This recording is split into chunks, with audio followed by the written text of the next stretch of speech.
Hey, welcome in, Ryan.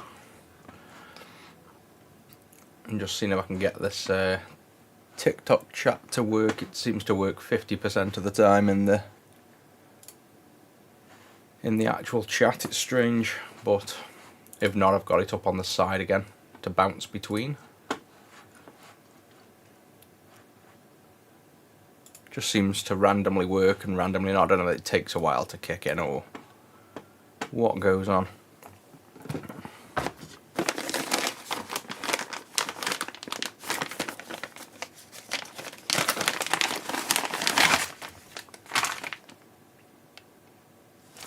I think these are the switches we used last time. Oh, there's a bit longer one.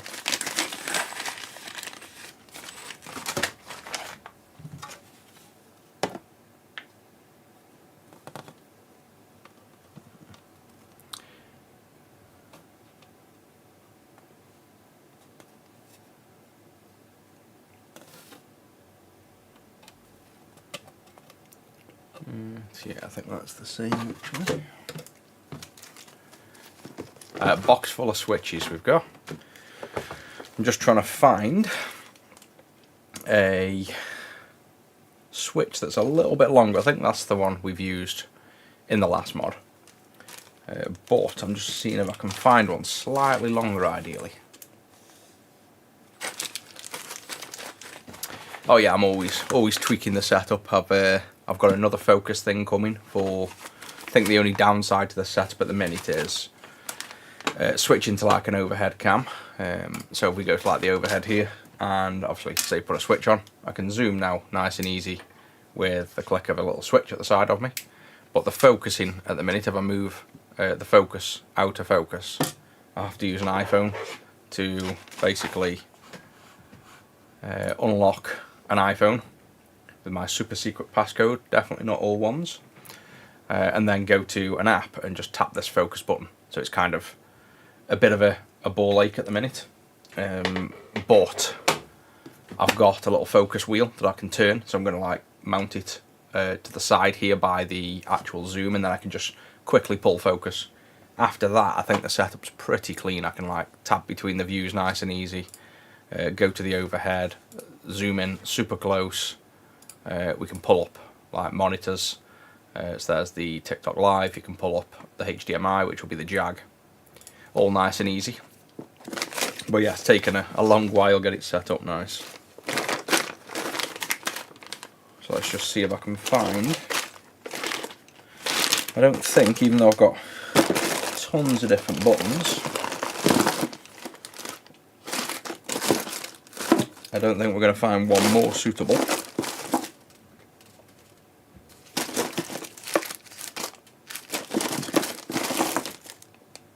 Well, we could go crazy old school, but this one would look a bit ridiculous. Your classic, flick switch. So that would look. That a lot of people do actually use these, but using that, instead of a switch, like proper old school, but I think not very sleek. So I'm just going to save that one. I think we're going to have to use the one we've got there, basically.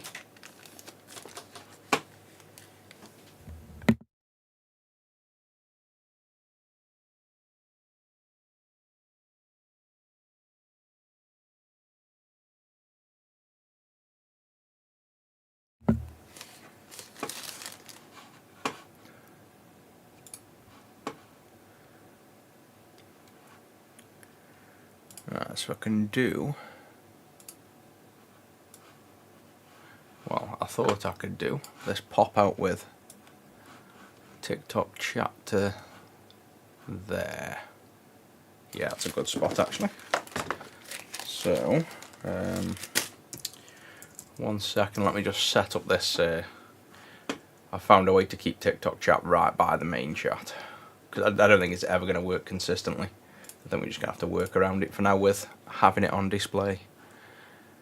Windows Control T to keep it on top. Right, there we go. So I've got a permanently pinned TikTok chat now. I've just got to remember to look at it. And we have the main chat on this side. No, I haven't called anybody yet. I've been flat out doing software for a few days. So I think I've still got an email. Have you dropped me an email asking for a phone call to chat about buying some Game Gear stuff? I think it is. I just literally haven't had time at all at the minute. It's still on my to-do list. But if you wanted to ask the questions in here, you can just ask them in here and I can try and answer them for you. Because I think we're down to the switch we've got to use. So definitely not that. Not them. That's the one we've got. That's smaller. Yeah, so I'm not going to be able to get any better than that one. But I'm wondering, I know we're going to have to use this one, but is it worth taking a look on DigiKey if this switch has got a longer version? So let's have a look at that. We have this part number, so this is the switch if anyone wants to do the Atari Jag mod, if you will, for the region. I'm just going to see if DigiKey have an alternative for that, like a different length. So let's pull up the datasheet. CNK9565. Bring that over there. Pull up the PC. Actually, I don't think chat's showing up in... Chat's not showing up in the overlay. I thought I saw chat show up, but it's not showing up. Let me just toggle to live overlays a sec. Chat main. Let me edit.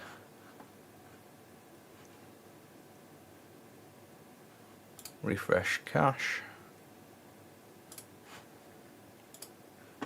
Right, let me just somebody drop another message. Let's see if it pops up in the chat. If not, then this chat's even worse. It's just stopped working. But I can see your messages, but you won't be able to see other people's. It started at the beginning, and it seems to have just lost chat messages now as well. So we have this switch. There we go, working again. We want to see if we've got a longer version in the datasheet. We need a switch for this mod because we just do at the minute. We haven't made like a switch list, if you will. We haven't detected game frequencies on boot. I don't even know if you can actually do that. You probably could. You could probably read the game data and figure out what it's trying to do. But at the minute, this is like the standard way. We're going to do a little discrete switch down here.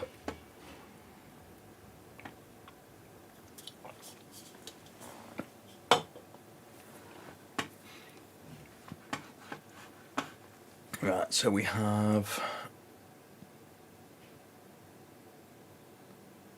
What was our part number? OS 1020 11M. And then we have S2Q and 1. Right, so we've got the top one here with a frame, a height, a tail. Has it got any measurements of saying what those are?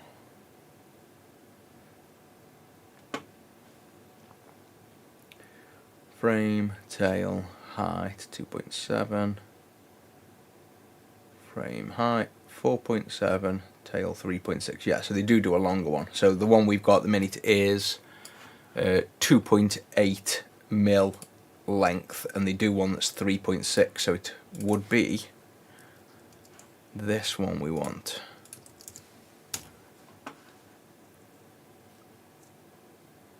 If that is the length of the tail, because it's not really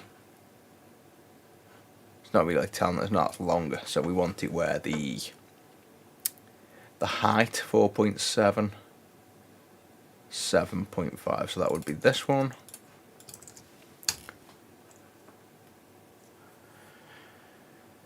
Power delivery negotiation for those who might want to... Yeah, so the Clean Powers already do power negotiation.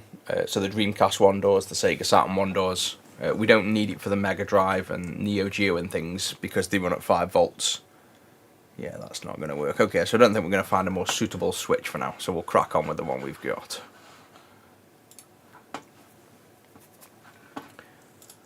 But if you've got a certain demand for, you know, power delivery on a certain console, let me know, because there's no reason we can't. I've made the thing that does power delivery, so like I say, they technically already do.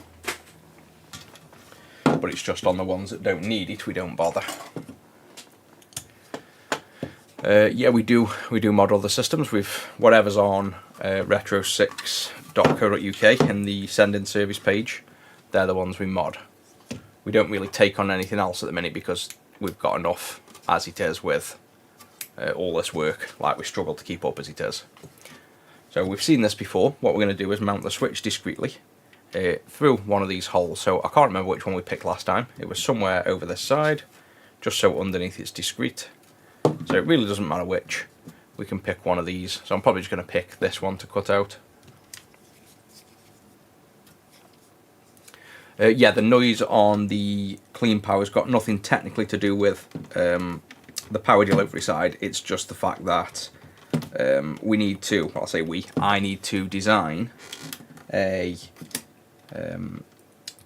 common mode noise filter circuit, which I've done, but one that doesn't generate heat, because the way I've got it to remove the noise off USB devices is a double filter, but you have to filter the power input. This blade is not very sharp, it should go straight through. So it's something I know about and that I'm in the works of doing. At the minute the solution is a high quality USB device, but I should be able to get it so that you don't need a high quality USB, and we have like a common mode filter. So it's something I'm aware of, and it's something I'm actively trying to improve for certain. That's why I haven't really made many more clean powers at the minute, because before I move on to other systems I want to kind of figure out the video noise thing so that when you're using cheap power supplies it still is clean. Oh yeah, the Jag is crazily suited for this switch. It's almost like it knew we needed this switch, so that's how discreet the switch is. Just like sits in that gap there, and then if I think I'm all the way zoomed out, yeah, so if I pull focus, this is where I need that focus, little focus pull, so I can do this focus a little bit quicker. Yep, won't keep searching for focus. I think I'm too high up for it to actually focus there. Wow, it doesn't want to. There we go. So you can see, just fits in. And I want it to sit flusher, but we just can't really get it any closer. So it's doable, as we said with the other one, with a fingernail. You can just switch it nice and easy, and it's super discreet. So it works for now, we've got no complaints. It's just something I think we want a slightly longer switch for, ideally. Let me just clean up this hole as well. I'm going to have to refocus on that. We just want to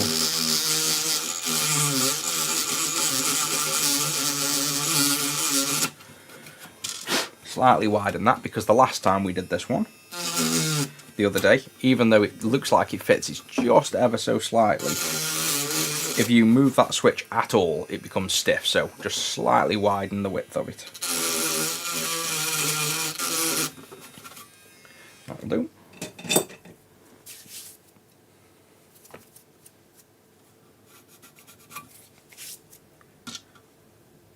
Alright, so now for this we want to, I think we just epoxied it in last time. So position it central, yes we did, so. Well, we've got time to move it once the epoxy's on. So for epoxy, what I use, because this is something that took a long while to find good epoxy, the only good ones I've found are Z-epoxy, or Z-epoxy if you're American, and this Speed epoxy. Both of these are very similar, but the best one is Z-epoxy, that's why I'm just using this up first. And basically you mix the two parts together. I just use a sticky notepad, and then you get parts A and B, obviously. So this is an equal mix epoxy. You just use the exact same amount of epoxy for both. Get them right near the tip, and then We don't need much, but I don't like to put too little down, otherwise they don't mix well. So you've got to put at least enough out that you're going to mix it right. And then the trick I use is a little bit of... Where's my little mixer tool gone? It's ended up somewhere else. Somebody's nicked it.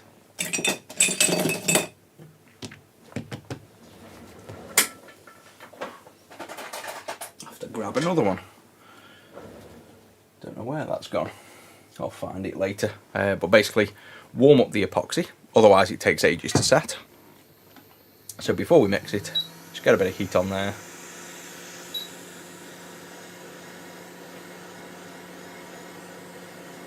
Yeah, that's a good point. Nobody says ZX Spectrum, do they? Still ZX Spectrum. Or do Americans say ZX? I can't imagine you calling it ZX Spectrum, surely. We need some Americans to confirm whether that's true or not now. So with warming this up with just a few seconds of the heat, it's like very liquidous now, and this will give us a couple of minutes working time. Well, not even, yeah, probably 2 minutes working time at most. So within probably 30 seconds of mixing this will start setting.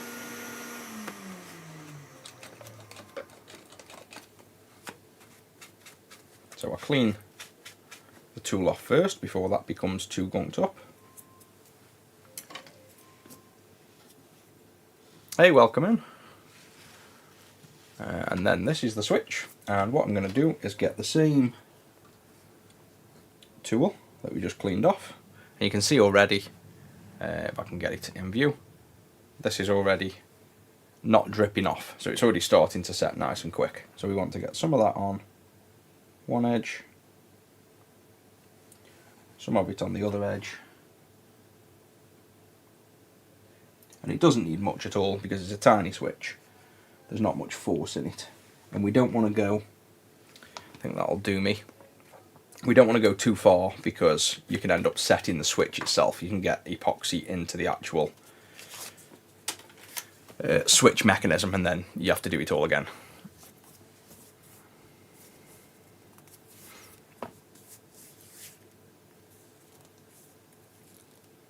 Ah yeah, Brian, so do you actually call it ZX Spectrum then? Is that actually a thing? Like, I wouldn't have thought. Doesn't sound right to me.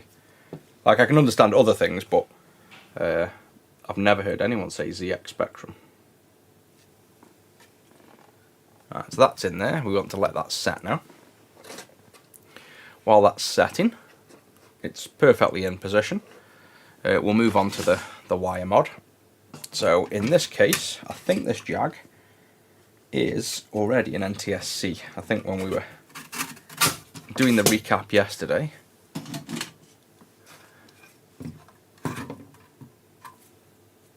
no AZX here. I can't believe that. You must be winding us up.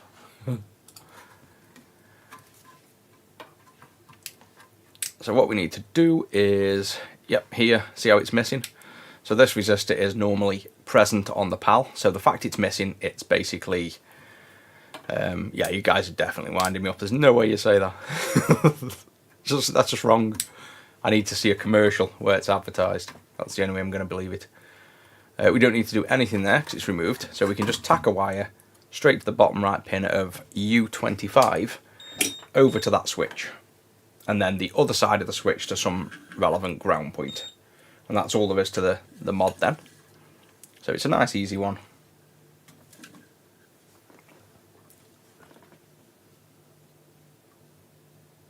Welcome in, Jake. Oh, we're just debating that Americans shouldn't be calling the ZX Spectrum a ZX. I still don't believe that they do, but apparently there's a lot of people that are saying they definitely do. So I want to see a commercial. I want to link to a YouTube video of somebody selling it in America called the ZX, because I'm not going to believe it until then.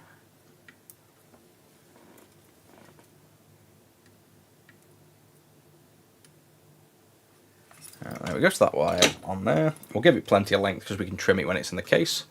So we'll just leave it, say, up to there. Give that a snip, and then ground, I can't remember. I'll need to try and remember to screenshot this stream as well to update the wiki for this new install position, because the one on the wiki is in a position up here that's terrible, where it's very hard to get in and out of the case.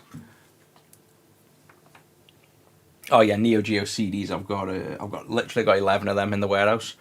I brought them all as untested and probably faulty disk drives, but now the ODEs are out and cheap. I should really get to modding them with ODEs and chucking them on eBay or on our website, because I've got literally a shelf full of them, and I got them for a really good price, like I think £100 each at the time, and now they're like, I don't know, 300-400 maybe.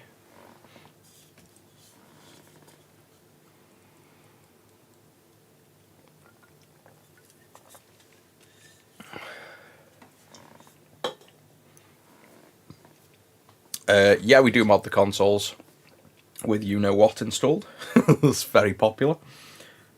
I think it's one of the main reasons we've started selling a lot more desktop consoles, because of that. I've just done my PlayStation 1 with the X Station the other day, like my own personal one. I've just loaded that up. So I just need to set it up in the games room. Now I found the RGB cable. I just need to set it up so I can play some Resident Evil again, even though I've only just completed Resident Evil 1 and 2. I might just do Resident Evil 1 again. Or, like we say, mate, I don't know whether I want to start speedrunning it, because I think it'll ruin the game for me. I always take days and days, if not weeks, to complete Resident Evil. I think that's part of the pleasure for me, the fact that if you don't go on it for, say, a few days, you forget where you were, what you were doing, what clues you were up to, and it just takes you longer to complete. So I think, like I said, that's part of the pleasure for me. If I started speedrunning it, then that would ruin it for me. Yeah, PS1, we already do HDMI. I just didn't do it on mine because it's going on a CRT. But yeah, we do the HDMI, and it's on the website as well. Right, the switch still isn't set, but if we are careful, by the time we've assembled this, it should be set. It's normally set by now, so whether I didn't put heat on long enough, or whether it's just a bit colder in here at the minute, it would normally be set by now. So it won't be far off, I don't think. So that's back down in there. I don't think there's anything we're forgetting. This was all tested and working. We just didn't do the region switch, so I'm pretty sure all we need to do is this region switch.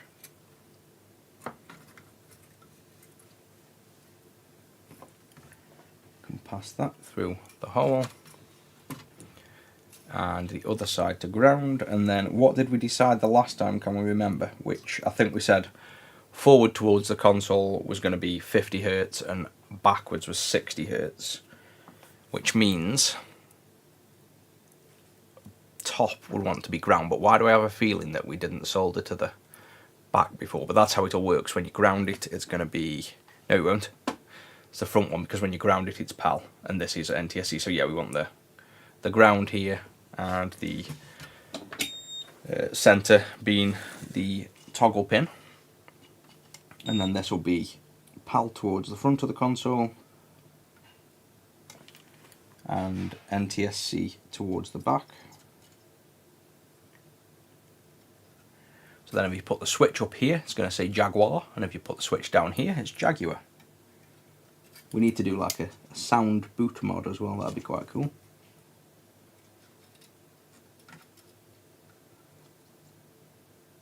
That's on there. Now we just need the metal cage.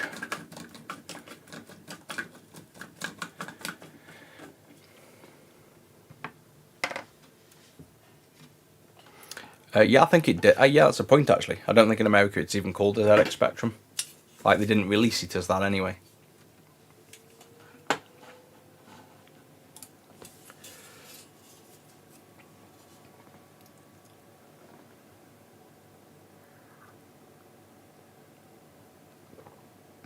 For the links, definitely get a clean power. The biggest problem with links is the power circuit failing. So even if they're good, I'd swap it with a clean power circuit. Even if you don't do the USB side of it, definitely use a clean power mod.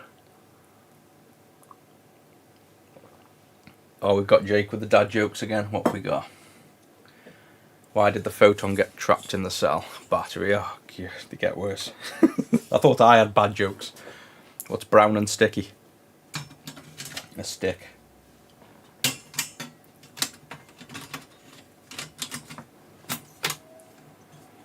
Right, and now for the funniest part. Oh, hang on.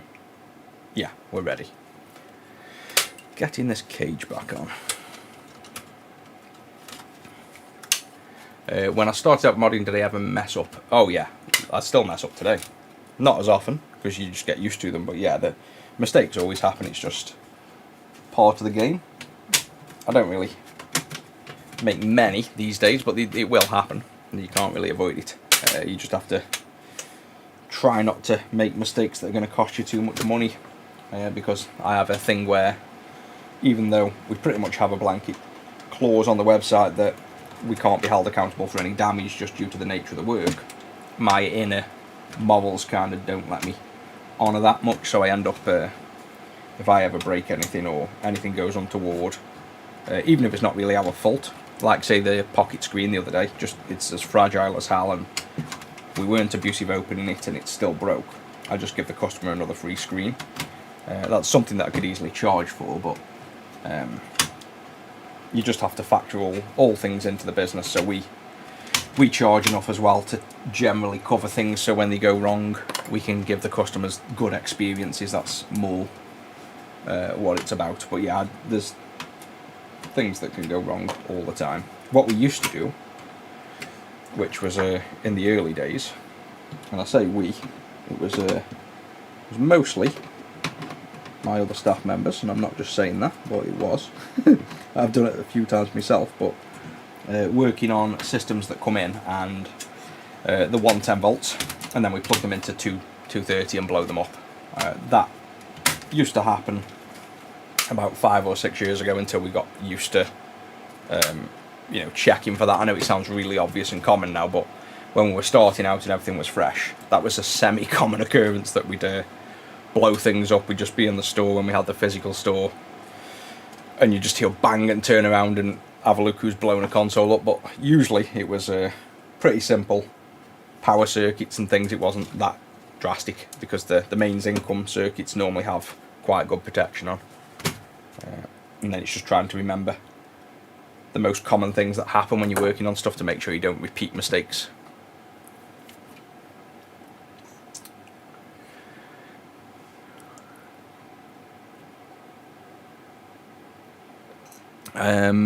GameCube not reading discs, it can be a few things. It can be, funnily enough, it's one of the few times where the caps on the circuit can be the cause.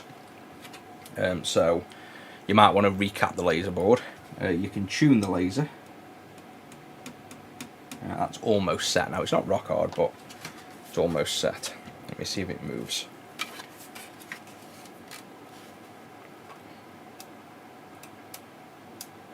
Yeah, that's in position fine now.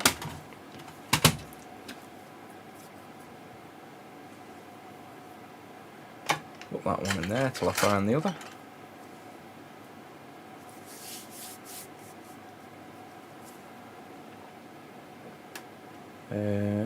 G7 Pro Tri-Power. I don't think so. Let me Google it, see what it is, but it doesn't ring a bell by the name. Why does my internet keep hiding?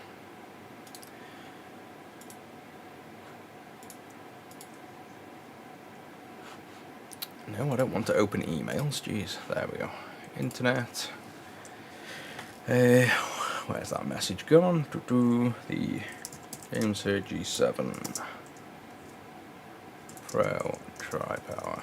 Is this going to be something to do like a Mega Drive Tower of Power thing or not? No, just a controller. I presume you're talking about a controller then. Oh, they look quite nice, just like an Xbox controller. No, I've used the Mamba ones, but not those. I might try them, they look quite nice. They look almost a mix between a Switch and an Xbox. Let me chuck that up on screen. Oop, now I've clicked into it. So we're on this one. Up that up. So this is the one I presume you're talking about. Like well, there's a few, but like this kind of style. I think the Pro was at the top somewhere. Oh, I did see it. But that's the one I use there, funny enough, the Mamba. That's the controller I use.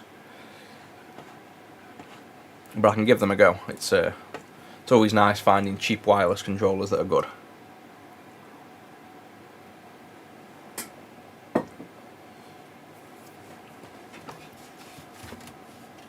Multi-megas, yeah, I've repaired tons. I've made loads of info on the wiki. The very first TikTok I ever did was me repairing a multi-mega, and it wasn't really a talking video. It was just like the classic TikTok with music and.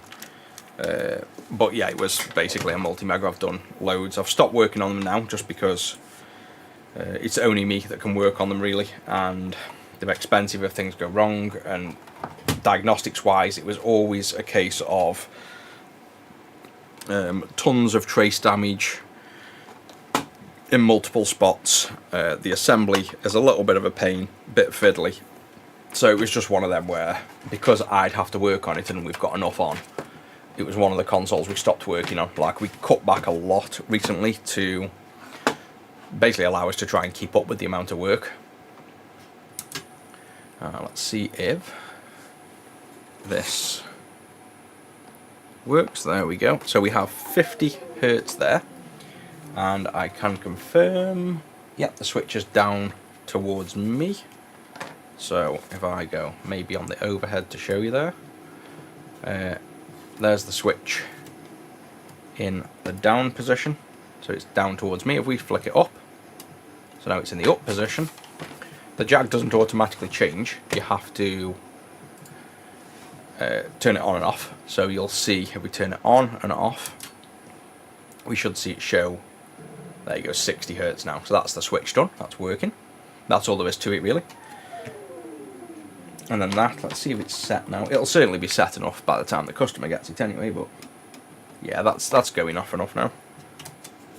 So that's that one done. And then I'll pack all that up after. In fact, let me just pack up, because I have a tendency to do these jobs and then not pack anything up, and then after I finish I have to do a load of wrapping up of the consoles. So let me just get this one fully out the way. So we've got the old caps for the customer, just to prove it's been done, and then we've got the screws in here. They're my two games, so they can go in the Jag tub. And then controller is mine. It was just the console the customer sent. And then next up we have a SNES. So I've just got to, it's all done and working. It's had a clean RGB and edge buster, but Zach did it while I was away and didn't have an oscilloscope. So I need to, he's done it by eye, and I need to just check with the oscilloscope if we're anywhere near correct on the voltage levels.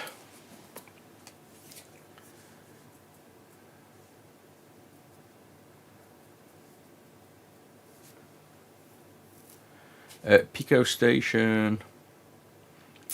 Yeah, I haven't done the Pico stations yet. To be honest, I still read that they're not really quite good enough yet. They still don't support, you know, all the stuff that the X station does.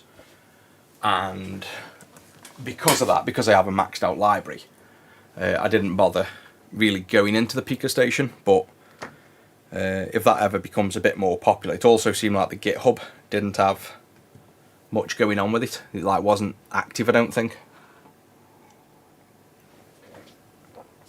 Region mod, yes and no, or just yes. I can't remember. I think the Jag has, I can pull up the wiki, the frequency oscillation. I might be wrong again, because I say this every time, and then I know there's systems like the PS1 that have the frequency modulation. Let me see if I wrote it in the wiki, whether it does or not.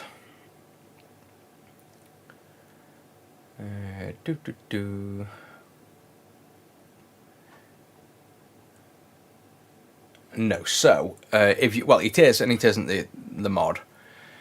I've wrote on the wiki that basically the oscillator up here, or the rather the video circuitry up here, has a switch to toggle between frequencies, but similar to most consoles, it won't toggle the chroma between different regions. I think on the Jag, I've wrote on the wiki, I haven't bothered doing it or proving it yet, but there is actually a PAL NTSC switch, which normally there is though on most systems. And even if you toggle that, you need to toggle the crystal. So you need to do what's called a dual frequency oscillator, where you change the chroma crystal when you're also changing the switch. Because pretty much everyone I know that has Jags has native RGB output, and this is the standard way. That's what we do for these. You use RGB and you're fine like this. If they want composite output, then we'd have to invent we don't even have a mod to change composite as a dual frequency. It's doable, it's just not ever been requested, basically. So if I remember from the other day, the front ones are the silver switches. Thanks, glad you're liking the work.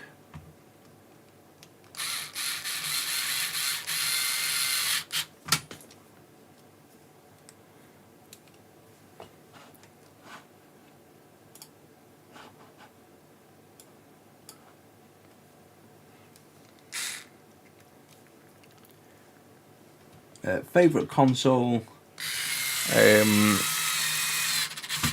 bounces between the PlayStation, the Xbox, and like I'd say there's two really. There's your handhelds, which is definitely like Game Boy. I had the Game Boy original and the Game Boy Color that I can remember. I obviously probably had all the others, but the main memories was the original Game Boy, playing Pokemons, and then I remember getting the Game Boy Color. And I think I had it in... I know every time I see the colour on screen it reminds me straight away. I think it was the purple I had in the colour. Purple or the green. I can never remember. When I literally just get it out and look at it, it brings back memories straight away. But it's between one of them two. And then for the desktop consoles, I'd say definitely PlayStation 1. Well, I don't know. See, because PlayStation 1 because of all the games. Like, loads of games. Obviously Resident Evil. But the Xbox and Halo, I play Halo more than anything, even the modern ones, like, you know, as casual gaming. So, I don't know, the only game on Xbox I really think about is the Halo game. And then you've got like Gunmetal and a few others, whereas PlayStation, there's Resident Evil, Crash Bandicoot, Parasite Eve, there's like, I could rhyme off a ton of games on PlayStation that I like. Oh, we forgot to put the cartridge pins in. So it's a tough one. It depends on what mood I'm in, but out of the Game Boy, PlayStation and Xbox, I'd say they're generally my favourite consoles. First one I ever had was, and I know this because I brought one recently, you know when you remember as a kid that you played something and you don't know what the system was. So I'd got a memory basically of playing like a white keyboard with a cartridge slot at the back that you put a game in, and it was Chucky Egg. And I thought multiple times that I'd figured out what system it was, and I thought it was just an Atari, Atari XE, I believe it was called. And let me see if I can pull it up. This Atari XE thing, yeah. So I thought it was the. In fact, every time I see this, I think it's the Atari XE, or maybe it is. So if I pull it up, I'd have to go in the games room to have a look at what I actually brought, because I've purchased one once I found out what it was. So if I pull this up on here, so I thought it was this, which I might still be right, because if you look at the image on there, there's the cartridge at the back, and these are the buttons. I remember these buttons. As soon as I saw them buttons, I was like, ah, that's the console. But let me just Google the Atari STE. So that's it. So originally I thought it was, somebody was saying it was like Atari STE, but there's no connector. So it was actually the Atari XE that I had, and there's no way that's the price because I own one. I've got one in the other room. But yeah, this was my first ever console that I remember having, and only because I've got distinct memories of these buttons here and Chucky Egg and it taking. Well, in fact, I thought I even had a tape drive on these that also loaded games, but they took like 5-10 minutes to load. So that was like, that's my memory of the first one that I can remember.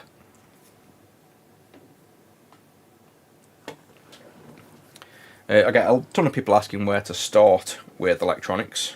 I literally, well, I started on, again, I think I said it on the last stream, yet the main way I learnt was I had a desire to invent something. So I wanted to invent like a blind spot system for trucks. So, you know, like massive trailers where they have the blind spots. And because I wanted to invent something to solve that, I've got a natural drive. And then that led me to try and figure out hardware by just having the goal of, right, what do I need to do? I need to sense vehicles on the side. So I looked up, like, you know, how to sense objects, and that led down the paths of looking at certain things like infrareds, sensors, ultrasonic sensors, PIR sensors. And then once I'd found out it was going to be ultrasonic sensors, I looked up how to drive them. That led me into transistors. And then I looked up how to work the transistors, tried to work them, blew them up, give up for a few years, come back later, had another business doing Xbox controllers, so I got back into the hardware. But the way I've learned is just literally through desire. I need to learn something, so I just try and learn it basically. And I can't really give much advice when people say how to learn, because I'm all self-taught and I just learn by doing. You see me like doing now, this is how I learn, is just by getting hands-on, looking at things and figuring it out. But we obviously have this channel. I've got quite a lot of people that want me to teach. So like, you know, having these kind of lives, but with subscribers. So like, you know, a paid thing where people just pay the monthly YouTube or Twitch or whatever. And then I'll do dedicated subscriber-only streams where it's mainly aimed at just me sitting, reading the chat and teaching you guys how to learn electronics. That's obviously, I've got to find time to do that, but that's been requested for a couple of years now. I've been hinting at it. So maybe in the future, if I do that, I'll obviously mention on here. Until then, just grab like a Game Boy and have a go at it.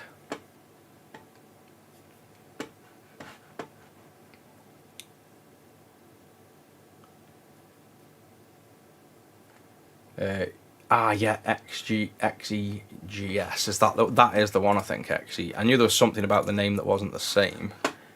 Is there another one?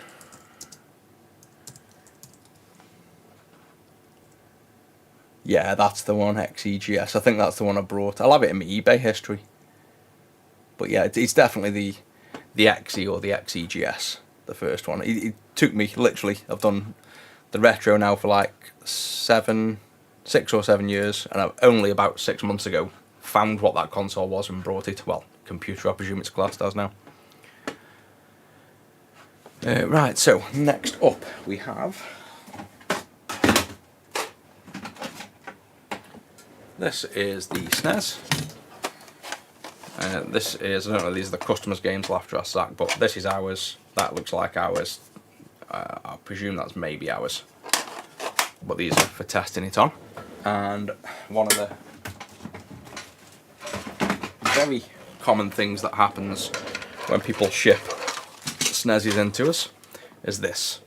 So they always ship them in the post, and these are super fragile here. And if they're not packaged well enough, they arrive like this, completely smashed. So it's always this bit or the corners. So that's why we try and advise customers to really protect them. The SNES shells are super fragile.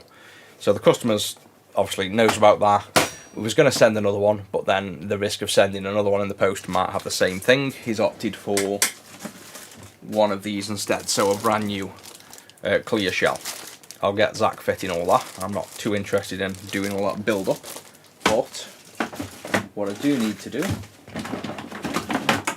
is power this up and check where we're at with the visuals, because as I mentioned, it's been tuned visually on a screen, but the clean RGB needs to be tuned with an oscilloscope to be perfect, basically. So we've got this, which is a super cheap power supply, so we might get video noise, but we're not too bothered about the noise at the minute. It's more the voltage levels. We don't need to see it on screen either. I can do this blind with an oscilloscope, but more fun if you guys can actually see what's going on. If you're going to power these up as well, make sure if you're using the original Aldio here, you must have this on. Otherwise, this is going to get like 100 degrees in 30 seconds and do damage. So if you're testing these on the bench, you're going to have to put that back on. If not, you're just going to have to bypass it and put 5 volts on the output pin. So if all is still well, this has been done a week ago when I went away. It's been in a tub ever since, so nothing should have gone wrong. I hope it hasn't, otherwise I've got to fix it. But this should now boot up. We're going to need a SNES controller.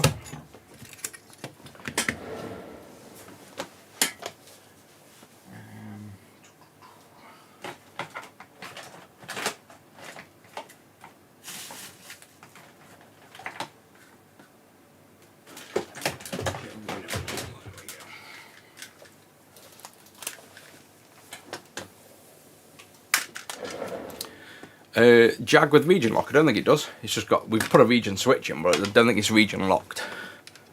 It's just more the frequency we've done the mod for.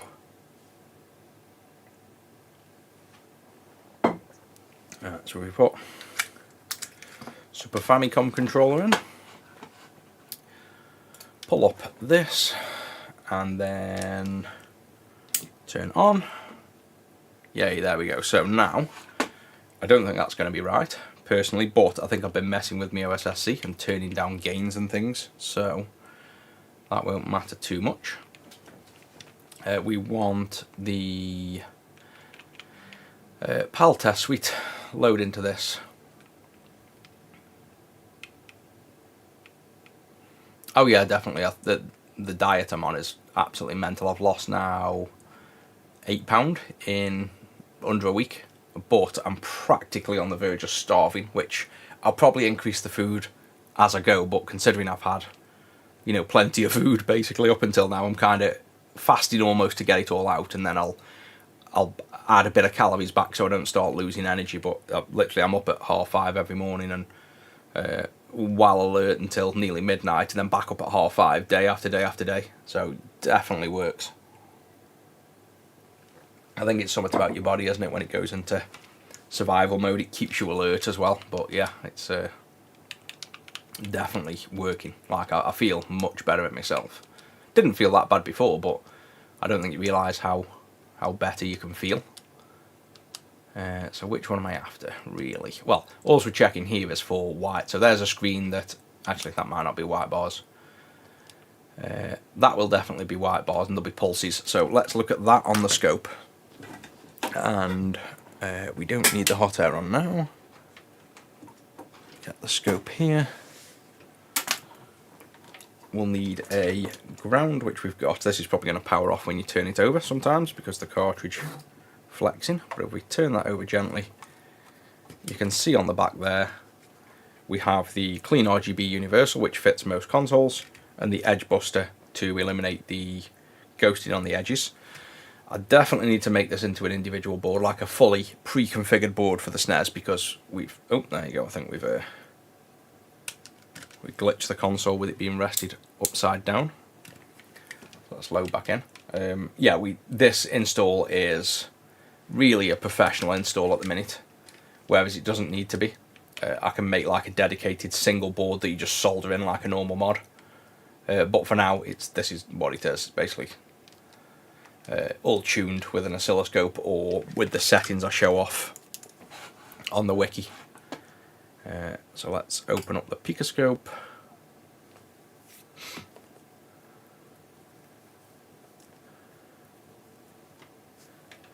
What's that catching on the video?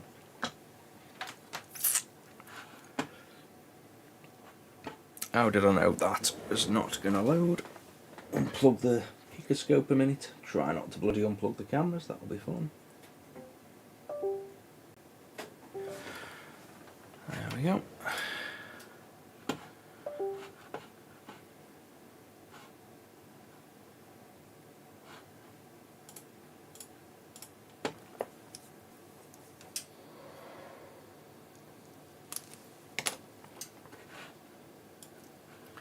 Right, so I've got the picoscope over here. Configure it for the settings we need, and then bring up. So this is what's on screen, that's not going to change. So I'm going to remove that from screen and show you the scope instead. And what we're looking for is 1.6 volts on the output.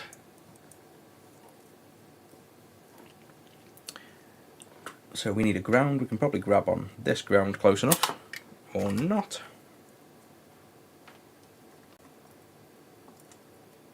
Or maybe will that, can we fit there? Yeah, just about there. Yeah, for the diet I'm on, it's pretty much heavy in protein to try and not lose muscle, and then obviously doing weights at the gym to keep your muscle, but I won't be able to lift heavy because I'm not eating enough, so I'm not going to have the energy to lift enough, basically, where's my little turner? So the goal at the gym is to just try and maintain, basically, so while I'm losing the weight, I don't lose too much muscle. This install is the clean RGB, so it gives perfect RGB output on the SNES, and we've got an edge buster down here which removes the ghosting on the SNESes, but we just got to check that it's been configured right. So I'm just going to have to add, I think, a wire for this because that ground is too far away. I'm going to end up knocking things otherwise. We'll probably find this is turned off. You don't normally solder as well, by the way, when things are connected to mains, because the ground goes through the iron tip and it gets confused about temperature. But you can make it work, and if you're lazy, you can just about get it done like that. But you should technically unplug everything. So now let's just check if we still have the console on. Yep, so it's still good. Now we have a ground we can grab and fly around with. And the first step is the DC offset on the red. So let's take a look at that.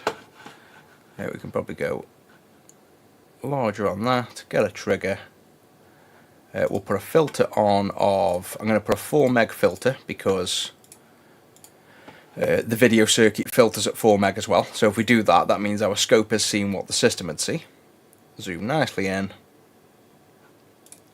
And then if we drag bars down, we want to see the offset at 0, and the top wants to be at, well, it doesn't matter where the top is, we just want to make sure the offset's just about 0. So we see the 0 line where it currently is, but we might be too far tuned, so let's turn the DC offset until we see that move.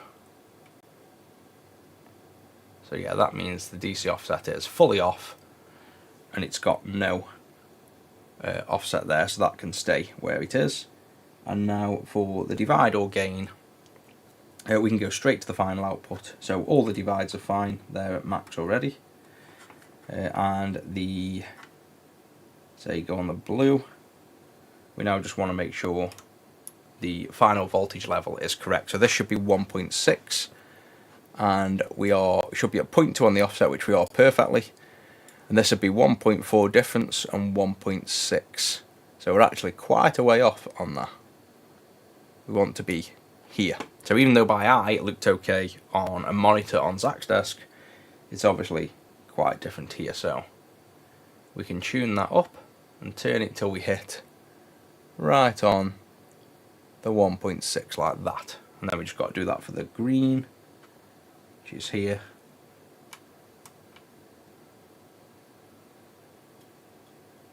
Right there, and then finally the red.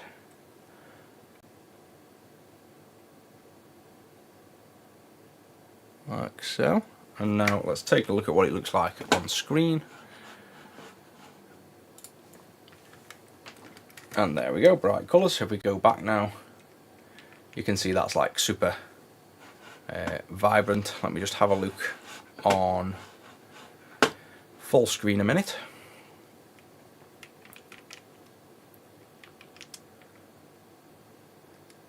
Yep, I think that looks good. Colour bars. Yep, so if anything, even though I've tuned it by eye, I think the OSSC's got a little bit of loss at the far end of colour, but I think that's more the OSSC. All the bars look good. Yep, that's all looking like we want it to.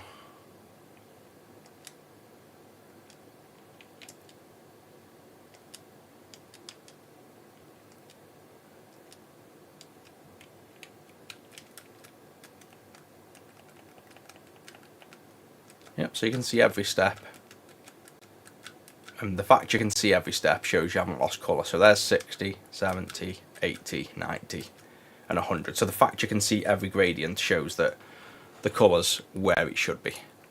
So that's now tuned fine, which means that's now good to go. So let's just disconnect this and let's just play an actual game. So even though we've tuned it on the test thing, let's actually put a game in and see what we think. Okay, let's just disconnect the power now so I can actually get that off, otherwise I'm definitely not going to get enough heat to remove that.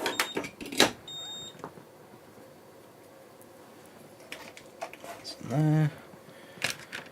Put the scope away.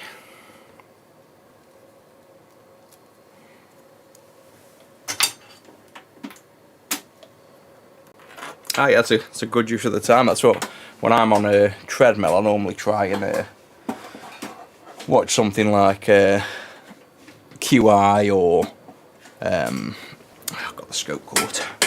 What do I watch? It's depends if there's a series as well, but I'll normally re-watch something like, say, House MD, and know that, you know, when you've watched a full episode it's 40 minutes and that's your time up. But I'll normally, these days, I'll do 10 or 15 minutes warm up, then go do weights, then come back and do 20 minutes like on the treadmill again. So I don't do massive cardio at the minute. I'm more warm up and then weights to try and maintain some muscle mass.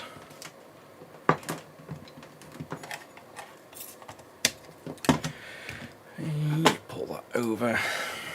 Right, game. I think I've just got games actually. I think I've got some games on the flash card. So yeah, that's better now, nice and bright. We have, Mario Kart and Super Metroid. Oh yeah, so there's Super Metroid Practice Hack. Here's when I was working with a guy that speedrun Metroid, and we were working on the Super Gamepad to try and get it responsive, so that shows like button presses and things.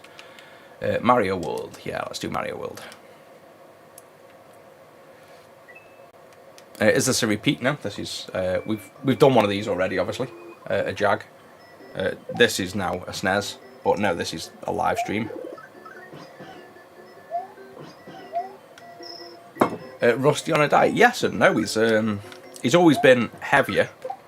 Like, well, he was a nice skinny pug until one day we went on a cruise, and the woman that looked after him wasn't paying that much attention, and he was basically nicking all the other dogs' food for 2 weeks while we were away, because he loves food, he like lives for food. So he was nice and trim, and then for 2 weeks he was having like effectively triple dinners, because they'd be leaving dogs' food out and Rusty would just go and wipe everything out. And we picked him up and he was like literally like a bull. We could not believe it. He was absolutely huge overnight. So he went up to like chunky, if you will, and then we got him down. We got him down over time, but he's never really got back to like, you know, trim as he was. But he's healthy, and he's all his checks every time he goes to the vets. He's perfectly healthy. He's just always been on the slightly heavier side, which, you know, I don't mind so long as the lag on this is mental. As long as he's healthy, that's the main thing. But he's actually lost a bit of weight. He lost like 1 kilogram in the last 6 months, but not from trying. Right then, pick up this, kill all you. You kind of get used to the delay after you play a little bit, and then you start getting used to this delay. It's not too bad. I love how colourful the SNES is though. You forget how nice this is. Like just the bright greens and the colours, it's just, these were such good games. Does anybody remember this game on the DS? I think it was the DS where, yeah it was. You could get this exact game on the DS. Or was it Yoshi? It was something to do with Yoshi. Exactly like this where he eats the things. It was like Yoshi's World or something. But it was a DS game.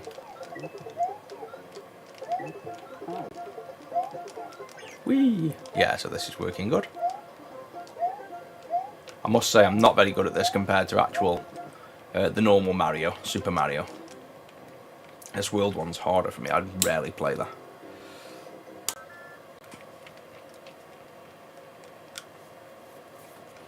Nice, 9 stone off. I was I think I put 9 stone on.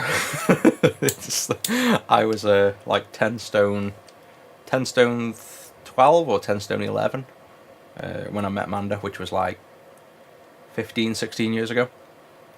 And then I got up to 18 stone 4 about 6 months ago, which was getting ridiculous. I was just getting bigger and bigger and bigger. So it took me 6 months to lose just under a stone, and then I'm like, this is just going. I'm going to be 50 by the time I lose the weight, so I need to get my head in the game. So we've just gone really crazy the last week and said we need to do everything possible right. So I've now lost, like I say, £8 in under a week, just going crazy. So I want to see the weight move, but it's definitely shifting in the right direction now. So you start feeling better, and then you get more motivation from it.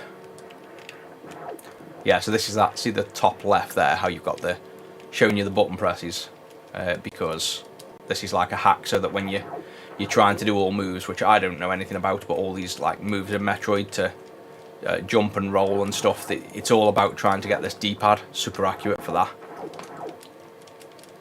Yeah, so I think this one works anyway. That was just a quick tune. I'll let Zach build that up, but that one's all good. And I'll jump on. What time are we on? Where's my clock gone? I don't have a clock anymore on my PC. There we go. It's reappeared. 7. I'll start a Game Gear. Might not get it done, but I want an hour rest at some point before I head up. So let's pack this one back in here for now for getting finished off.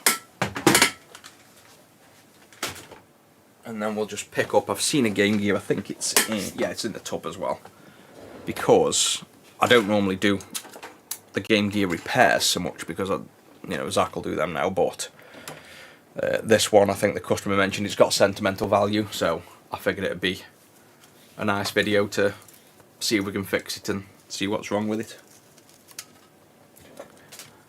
it. Repairs of analog consoles. At the minute, to be honest, we have that much work all the time. We've literally ended consoles, so we've actually stopped working on tons of consoles the start of this year because we just can't keep up with the demand. So I can't say for sure. I'd say no, but the way work's going is we're just getting busier and busier, even on the reduced list of consoles we work on.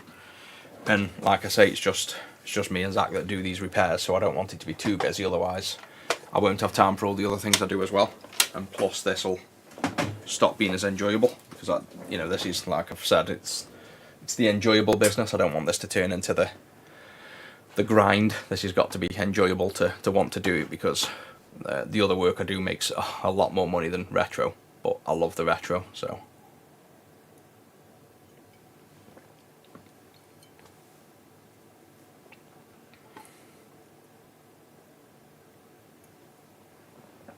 yeah, that's good work. That was Paul. You need to just keep plodding through, as long as you feel healthy doing it as well. It's about, I think, maintaining it. Like you say, it's a long journey, but I think as soon as you start on the right track, you don't mind so much, because when you're seeing progress, you don't mind the sacrifice of what it is. Somebody's been in my tub and moved everything. The SNES, it is. It's for Samuel. So if you're Samuel, that was probably yours. The one that the shell smashed in the post. That's all been tuned and working now, so it'll just get reshelled. Oh, I got a cut on my finger burning. It'll get reshelled tomorrow probably, and then collected Thursday. Right, let's remove that from the screen. Game Gear. Right, then, let's see what we can do. So let me just, I can't bring that into the camera too much because we've got personal details everywhere. Let me just read it off there. Right, we can hide that. And then that's got nothing personal on, so we can go through that. The order, however, has, so that wants to go back in there. The only thing you have to think about on live streams now is that obviously 1 second glimpse at something and I could accidentally give away people's details if you didn't want that happening. It's quite hard to keep off camera because this thing tracks my face, so everywhere I go then people see it.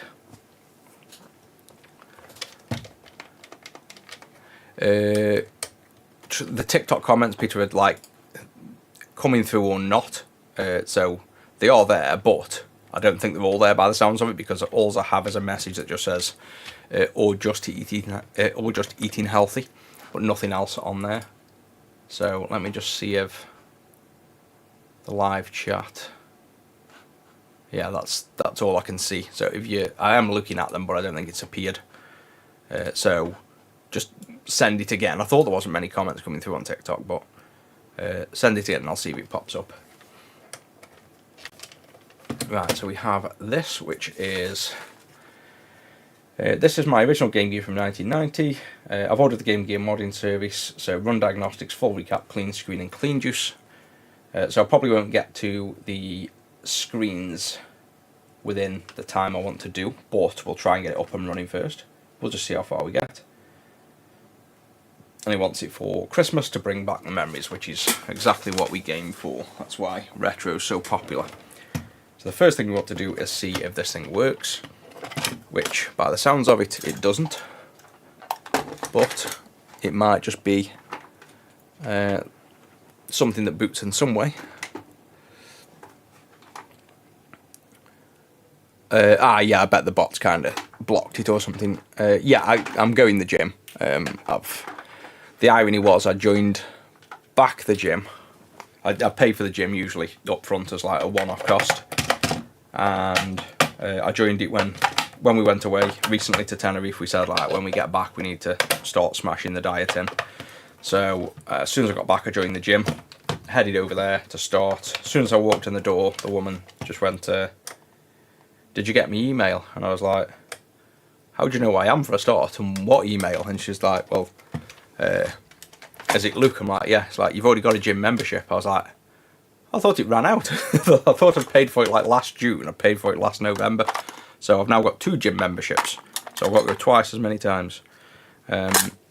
So yeah, I've got 2 gym memberships running, but I think they've moved it and changed the direct debit so that the payment's just gonna delay and then pay for it when it runs out. But mainly I'm just going to the gym originally the goal was to go to the gym and build loads of muscle again. But with energy levels what they probably are, I don't think I can really lift heavy while I'm sort of cutting, because I'm not going to have the energy. So I'll probably just do lots of reps. Yeah, there you go, so that's running. Lots of reps and just try and maintain muscle mass while I'm dieting basically. There we go, so this is booting, which is a good sign. So we have audio. It's definitely going to need a recap, so maybe we will get the clean screen done at the same time. We could recap and you might see the screen come to life. So at the minute, obviously, no screen. So let's start by opening it up and doing a recap, I guess.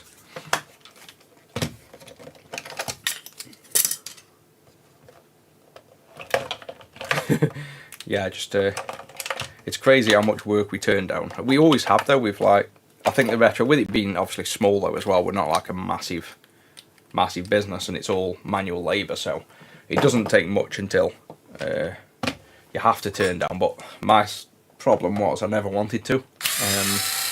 I wanted to accept everything and do everything, and you just end up slaving away and working 7 days a week, and like I say, there's a risk of not enjoying the job then. So we slowly turned away certain work, and then recently we've pretty much turned away a ton of consoles that pretty much only I work on, so that I can free up my time, because I've got a lot of other things that I do as well, and this was consuming me days like 7 days a week nearly, whereas I need to do the other things as well.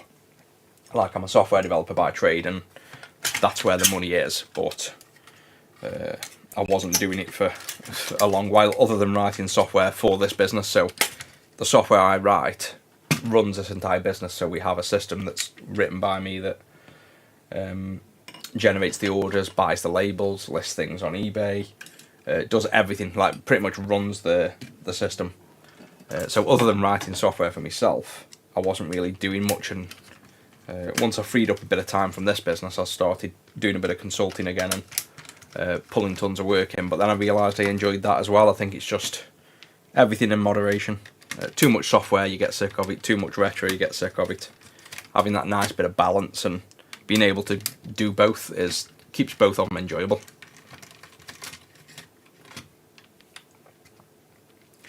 Gadget UK, never heard of that one. I'll have a little search up on YouTube tonight if he's on there.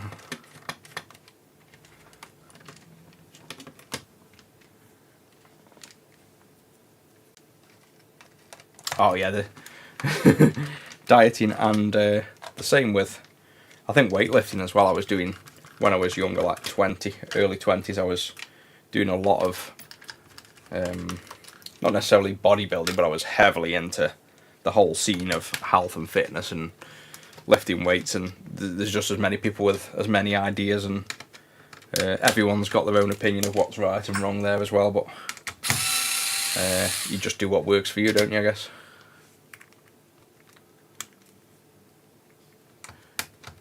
Ah, nice. Did you get the bits from the US store now? Because we've got retro6.us we opened up fairly recently. I bet it's not far coming off a year though, to be honest, when we opened it up. Maybe 7-8 months I bet we've opened it up for. I'm working with Crossface Gaming over there. Basically, he now runs the official Retro6 US store to help people be able to buy our stuff in the States a bit easier, especially with all the stupid Trump tax and stuff going on. So that's come at a perfect time, really, that people can still buy our stuff without all the stupid rules. Then move them over. So let's get a tub. Need another tub. Where's that tub? There.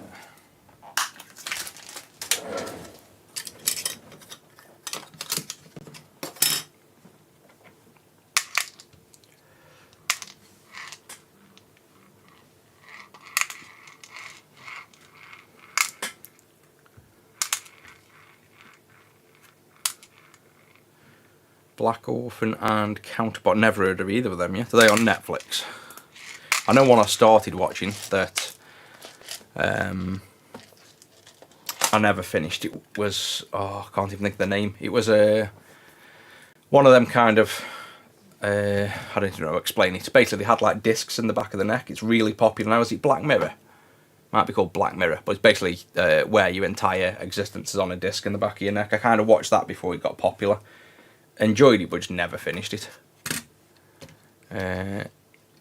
What is it we do? Fix up old consoles? Yeah, we do repairs, so like these, and we also sell consoles if you want to buy them. So if you want to buy, a Game Gear, you can buy it without sending yours in, or you can send it in to us and we'll fix it up and mod it. So yeah, pretty much fixing consoles, selling consoles, and we sell all the parts if you want to do it yourself as well. So if you wanted to mod your own consoles or fix them up, we sell all the parts separately as well.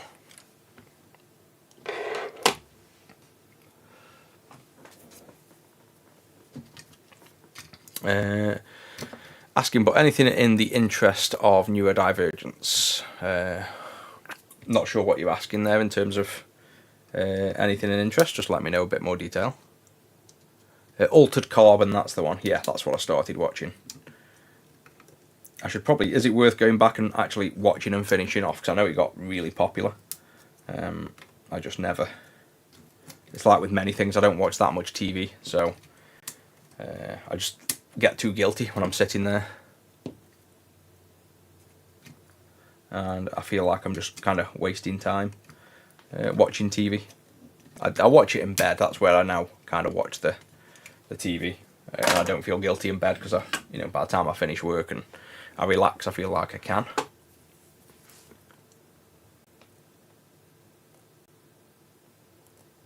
Oh yeah, nice. They sound interesting. I'll just I'll make a note of them. If I don't watch them, the missus probably will, because she'll watch way more. Black. In fact, I think she might have mentioned one of them. Thinking about it,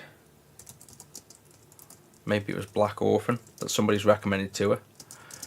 And Counterpart.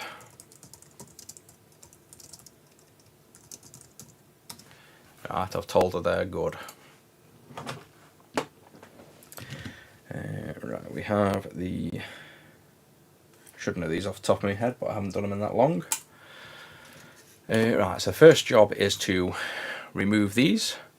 These are that fragile with them rotting, you can just lift them up and down, and then we can desolder the bits off. I'd rarely recommend kind of lifting and bending and twisting caps, but the Game Gear ones are that rotten, they just fall apart. So quickest way of getting these off, just lift them up and wiggle them, and then we'll obviously ceramic cap this board. I'm going to leave everything on for the minute to just see if we can bring back that screen as well, because I've got a feeling looking at it, it's just lost the contrast circuit, so I reckon we can get the screen working again after a recap.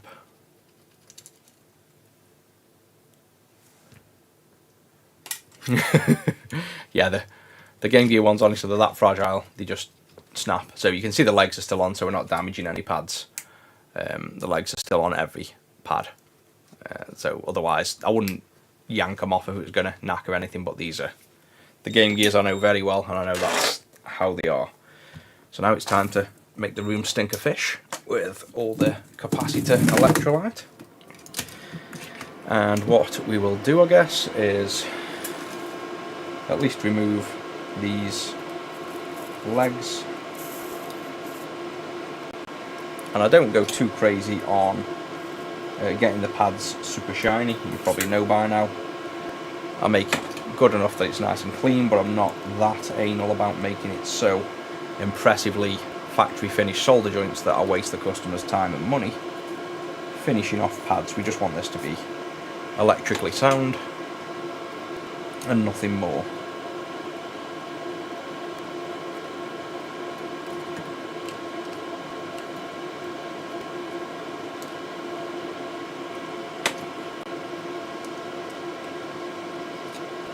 And then what we can do once you've got the legs off is we can go in with the desolder wick, bit of flux,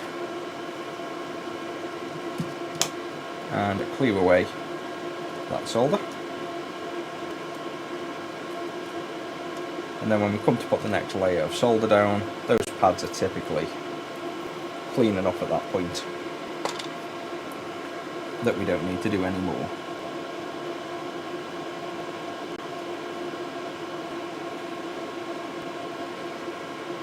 There we go.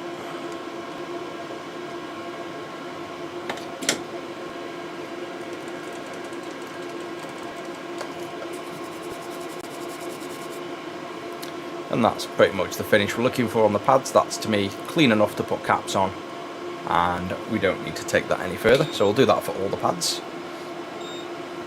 My iron's running at 390C, and I pretty much use this tip universally, a kind of small spade. I don't use the point much. The points aren't great for heavy pads when you need to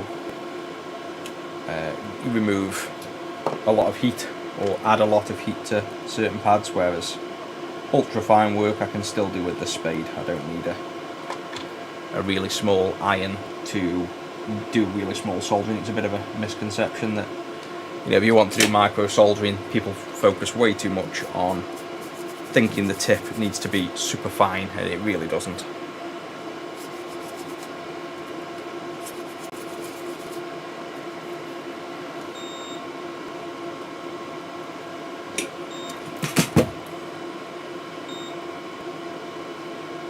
So I think the only two caps that are needed off the top of my head are these two here, this one and this one, which are 1 microfarads, that help with the backlight circuit of the Game Gear. And obviously all the others are pretty much decoupling caps and aren't crucial. They obviously help the system, but they're not crucial.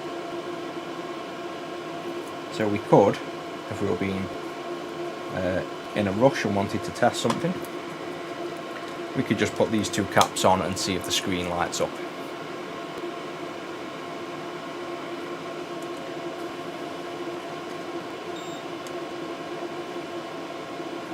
I think that pad's actually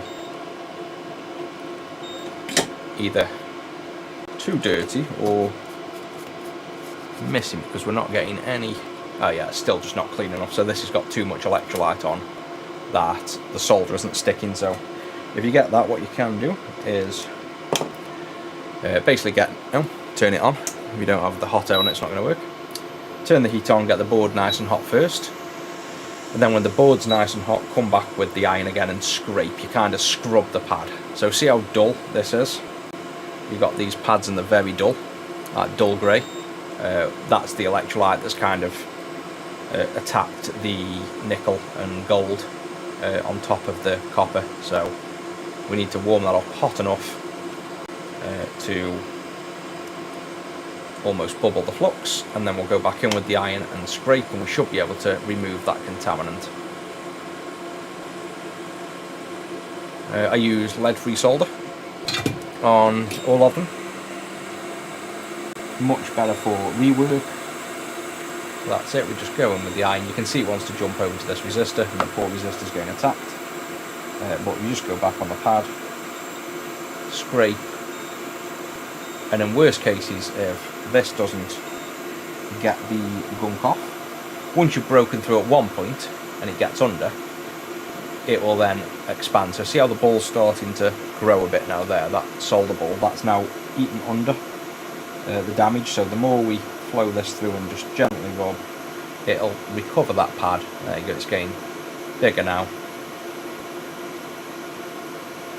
And that's now recovering the pad more. So this is what the electrolyte and the capacitors can do, really damage the pads.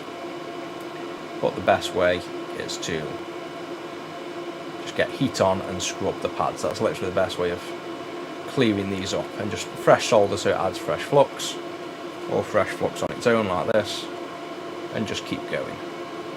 And this is quite a bad one. They don't normally take this long, but you can see obviously it's improving the more we do it. And it only really needs, like I say, to have enough solder on to attach the capacitor. That's like the minimum requirement. The rest is just ideal for visual.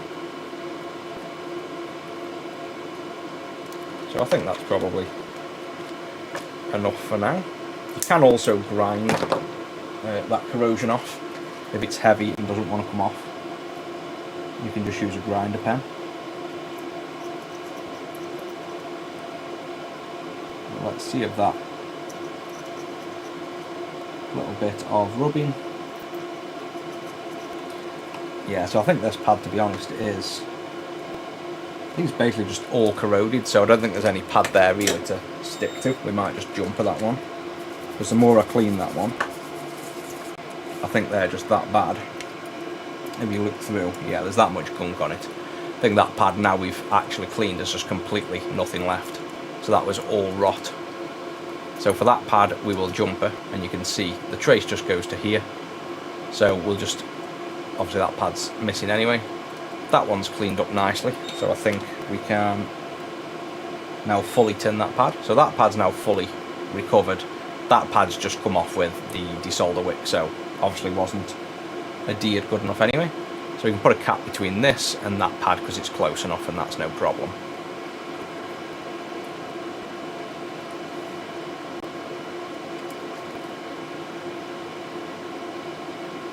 And that one will be, these ones will be worse because the contrast circuit is at like 20-30 volts, whereas the rest are mostly at 5 volts. So when these are failing, they've created a bit more of a damage because of the higher voltage. That's what I'd suspect. Whereas you can see these other ones, as soon as I've removed the pins, they're basically fully recovered already. So hopefully the only real bad ones were them 1 microfarads. The rest should be nice and quick.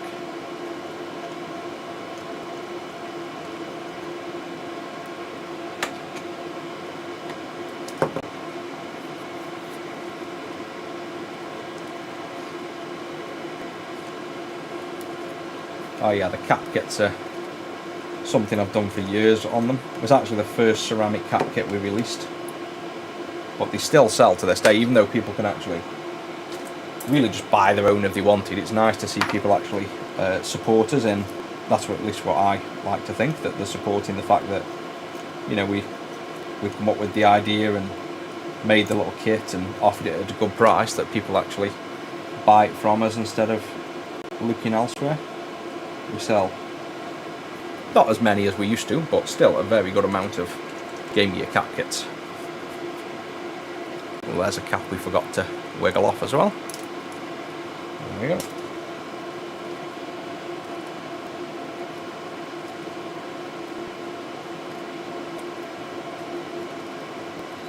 That pad's a little bit gunky. So top pad not too bad. Bottom pad solid. So I'll tell you what, let's show you the other technique then as well. On the bottom pad.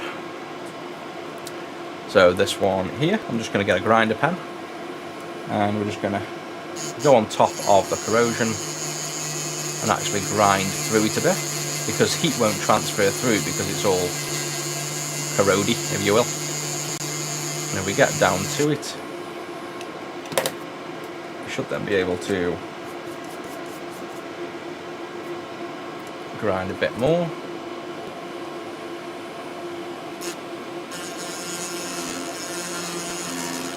And once we expose a bit, if there's anything in the pad left, we can then go back in with the solder. So there you go, now you can see under. And because the solder's got something to stick to underneath, it should then fill that pad now with solder.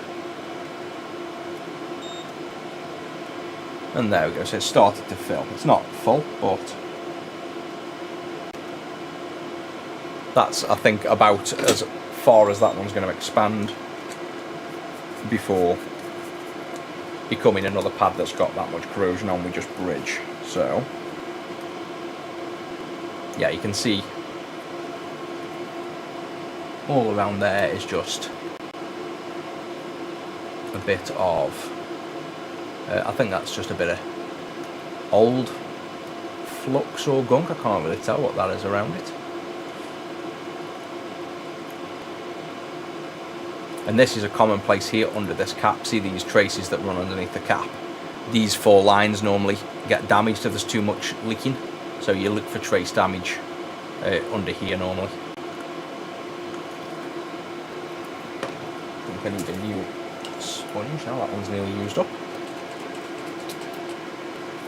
New to soldering, any advice? Have you got, as in, a budget you want to spend, or you've already got equipment and you're after tips on how to use the iron? The main tip I'd start with is making sure you have, if money allows, a decent iron. It's one of the main things to help you with soldering. Without a good iron, you're really going to struggle. Game Gear, as good as hype, it depends on you know, how much you're into them. I guess I like them, but again, I don't recall having one as a kid. I remember the Game Boy. I got into them when I got older, and pretty much probably the first time I really played them was when I've made them for this business in a way. But I like them, and we sell tons of them, so it's obviously got a nice following. There's some good games on them as well. The graphics are definitely far superior than the Game Boys. It's just one of them. It was like the underdog, I think, because it come out probably a bit too late into trying to compete. But yeah, I like them.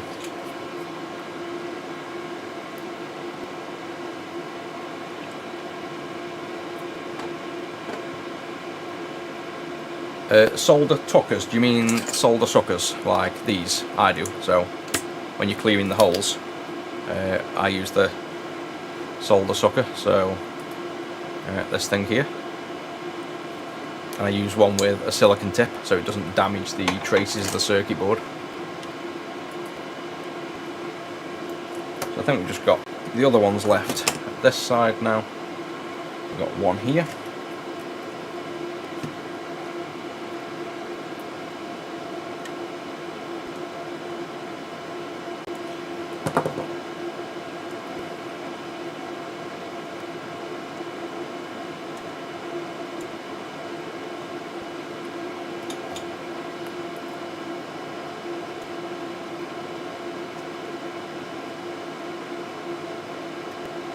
Ah, yeah, so that gunk was, you see all the gunk being released, where I said I'm not sure what it is. That's obviously just the electrolyte congealing with the heat.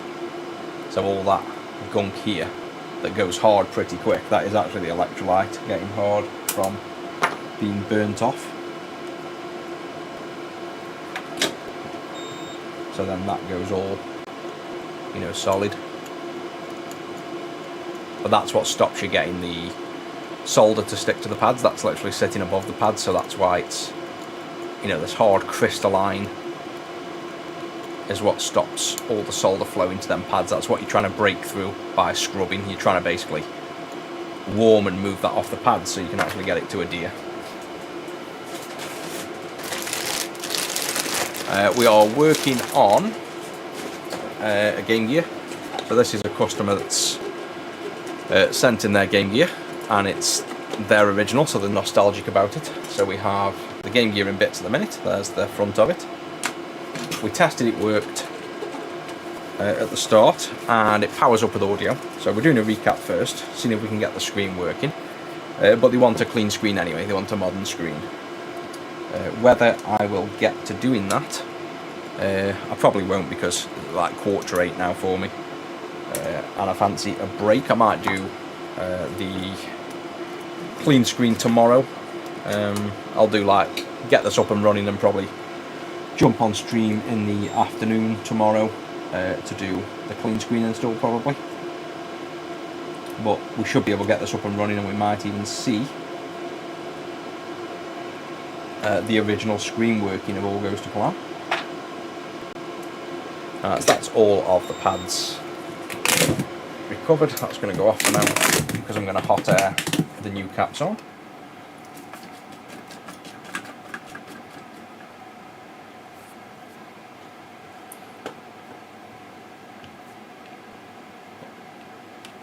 Yeah, the plastic tip ones are rubbish for the solder suckers. Just, I think everyone's cloned this now. This is the original. Is Engineer, the maker of this, but it's worn off. I've used it that much. But now these are cloned by everyone. So there's like a company called, I think it's UUL2 or 2UUL. I forget which they are. They do quite a lot of hardware now on AliExpress, and they've cloned this. I've just ordered one to see if it's as good, because this is the original. And the key with this is you've got to keep it clean and lubricated, and then it's a short throw. So the other ones are normally massive, so the fact that this is like nice short throw, it's got to have that fast, like you can't even see it going up on camera, it's just instantly up. Otherwise you don't get enough suction force. Clean up the desk a minute because we've got stuff everywhere. And then we will get, oh no, I thought I'd found that, that's the replacement one I made. Right, so let's just be careful we don't get any IPA or stuff on the actual original screen. Xbox Original mods, if you go to retro6.co.uk, then send in service, and then Xbox Original. You can have the Aladdin with Cebios, or I can't remember what other options we've got, but yeah, we've got the options and pricing on there. I'm glad you're liking the stream. We'll do the boot up, but I'll probably call it a day in like 20 minutes, half an hour at most, because I want to go see Rusty basically before we go up to bed. Yeah, Cebios is literally, I think, why we offer it as default pretty much. It's the best one so far. Right, caps.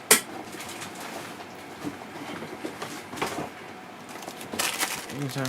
So we want couple of hundreds.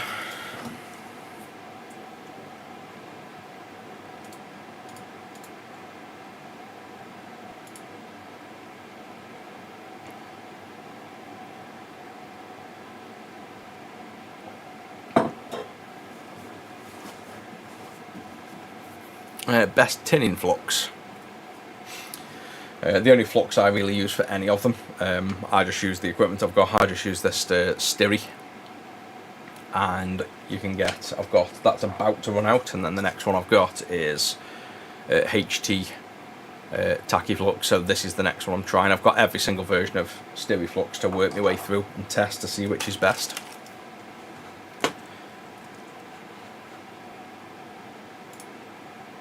Let me just pull up the docs a second.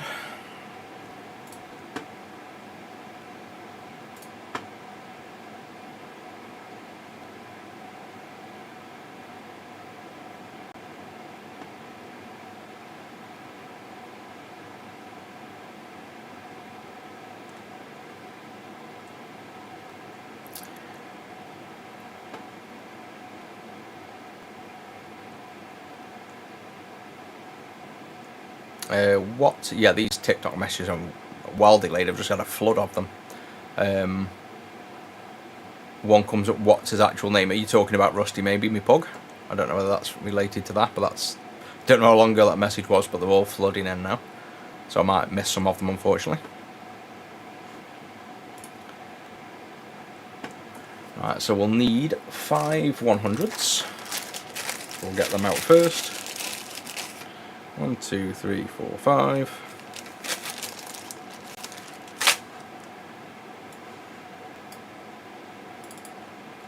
And then we'll pull that up on screen, and we will go to the overhead now. This top one here, I normally hot air them in, but because this is next to the plastic, I'm going to iron this one in. So we'll get the tweezers, and what we'll do is we can, depending on the angle, warm up this side like so. Made that look a bit too easy, and then add a bit of extra solder and warm up that side like so. And there's your new capacitor on. This one next to it is also 100, so what you can do with caps is, if you put a bit of flux down so it doesn't dry out, you can just put them in sideways. I can do this without a microscope and with solder camera delay. You warm up both pads as you push it in, and it just pulls into position. So see how that's twisted? It wasn't quite staying hot enough for long enough. If you get both sides warm enough, and it depends on the size of your iron, not really managing it this way, you'll get the cap to flow. So see how it wants to flow there, but there's not enough heat. You'll see when I do this with hot air now, so that's me showing you with an iron. We do the same thing with hot air on these two pads, and I'll just move this plastic out of the way, otherwise that's going to get melted. And I'm not too fussed about melting this because it's going to get changed. Obviously I want it to stay intact to test the original screen, but if I was going to keep this, I'd probably desolder this and move it out of the way.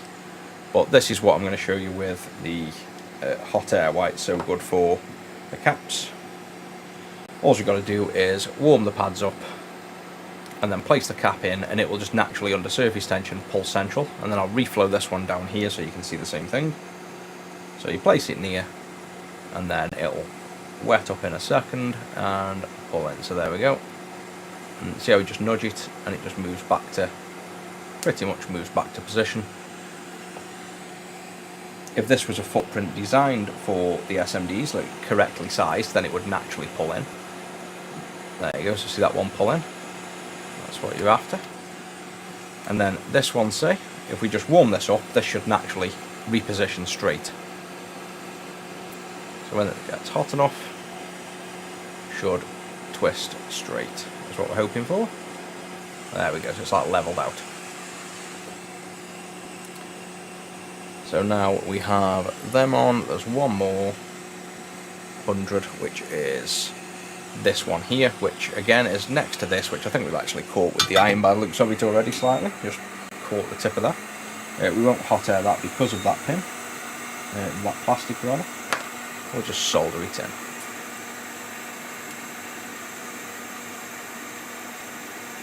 That's the 100s.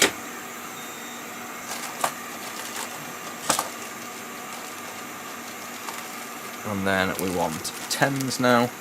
Want another 5 10s, which is pretty much everything left for the 2 1 microfarad.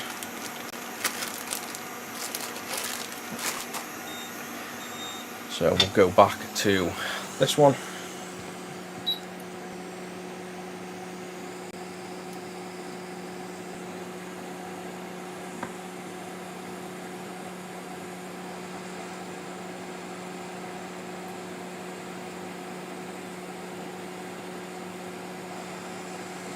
Hey, thanks for the nice message.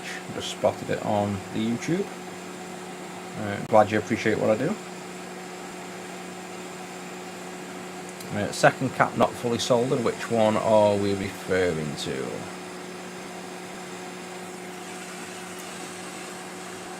Because it might just be camera angle. The all that's soldered.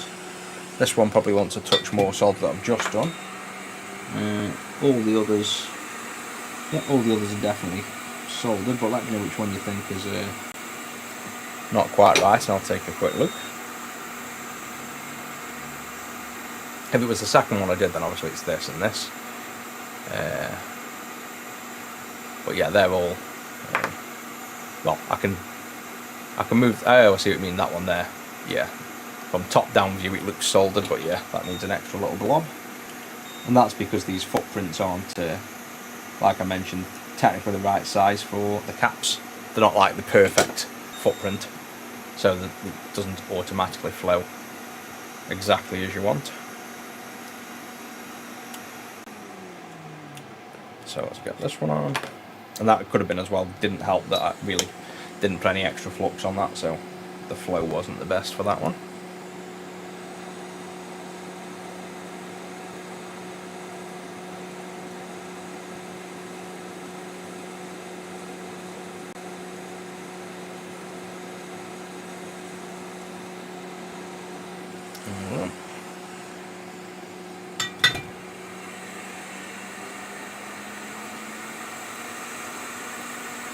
And then we have, we've got the 2 1 microfarads, which is here and here. I don't think we've missed any others over here. Nope. And then we have the 2 over here.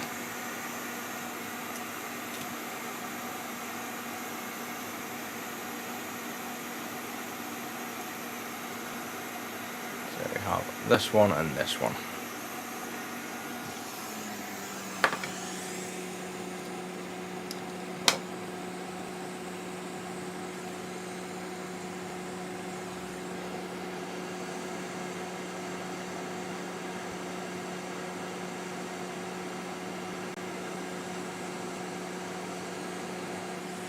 That one flowed nicely. That was more of a how you'd expect it to flow if the pads were good.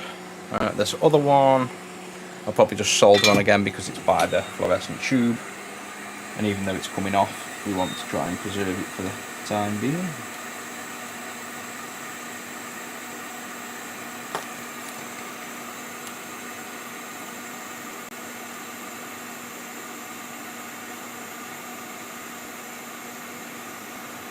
That's it. It's not too bad. So let's take a look now.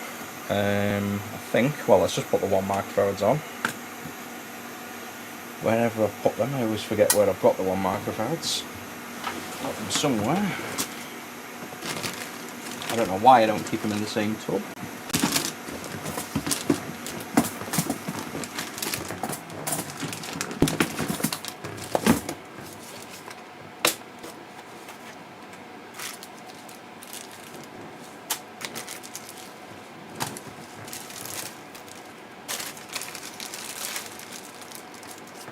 Two.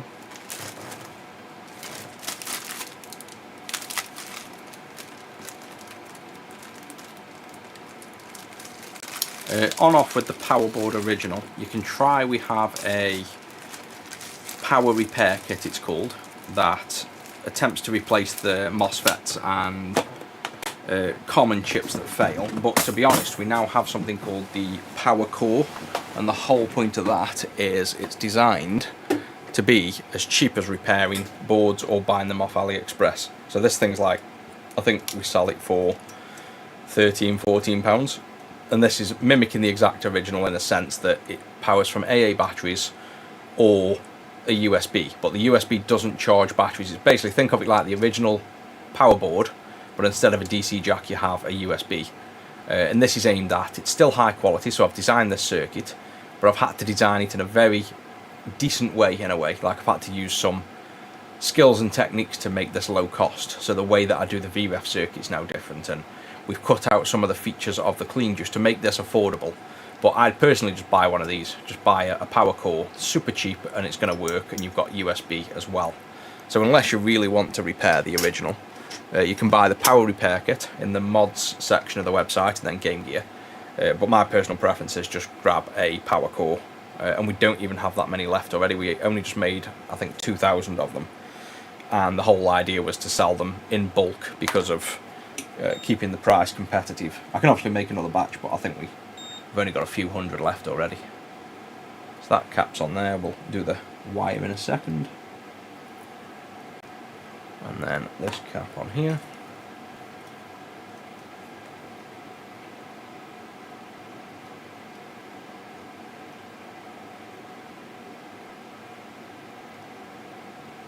Don't know why I'm using a soldering iron on this one instead of the hot air, but there we go. I think it's because I've used it on the other one. Now, to be honest, we can probably, looking at that, just bridge that with solder. Because you know, if you didn't want to make a bridge, you'd make a bridge. But when you want a bridge, there we go, we can just do a nice solder bridge. And then we can clean this board up after. What I'll probably do, because it's sentimental to the customer as well, once we come to strip the screen, I could probably take the screen off, give it either an ultrasonic or a dishwasher clean, get it really spotless before we do the other work on it. So that's the recap done. Let's just take a quick look. I mentioned actually at those caps, because obviously looking at the top down I didn't even notice one of them was missing solder. So let's just lift this up, try and focus at this height, say. There we go. And now let's just have a nice close inspection of the solder, make sure we're happy with it. Again, I mentioned I'm not after super crazy perfectly shaped solder balls, I'm after nice solid joints. So they look good to me so far. That one looks good. That one looks dodgy under the reflection, but it is good. Just got some odd reflections going on that pad there, but that is, by eye, that's fine. The camera lens is, just looks a bit weird on it. Same with that one. The pad's quite small on that one, but it is soldered in. So this pad looks a little bit small, but it's definitely connected. And that's just because the pads are mostly rotted as well from, obviously, all that electrolyte, so they're not going to be perfectly shaped pads. Yeah, that looks okay. So does that one. And so does that one. So I think we're good, if you agree on them. Obviously you can make things neater, but you have to bear in mind this is a semi-rotted board and the pads aren't even the right shape because they're designed for custom-made caps. So you're not ever going to get like a clinical, clean, perfect solder flow. It's not going to happen on these, and you don't want to spend your time doing something like that that's not really of any value. Right, so to power this up, we know the customer's power board works, but I'm just going to use the power core, why not, just to show you this working.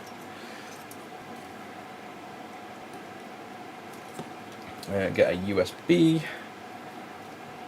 so that's in there. We will get an audio board. Do I have one? Yes, I do. This is a duo, but with a single speaker. Put Sonic back in, and if we flip over, I don't think I'm forgetting anything.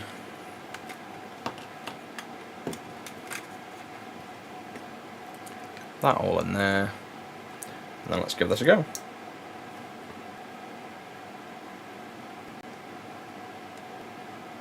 No game load. So maybe just try some RPA, because we've had it loading games, so we know it shouldn't have an issue. There we go. And you can't even see it on there, but I did have Sega showing up on there. So this power ribbon here is bad. So wiggling that around. I think we've already reset the console, yeah, so that's the intermittent boot, the fact the cable is in a different position. And you find this once you take it out the shell, you can see, yeah, there you go, see? So you can just about see Sonic on there, but yeah, the screen's as good as dead, really. It's not gonna last, but at least you can kind of see it is there.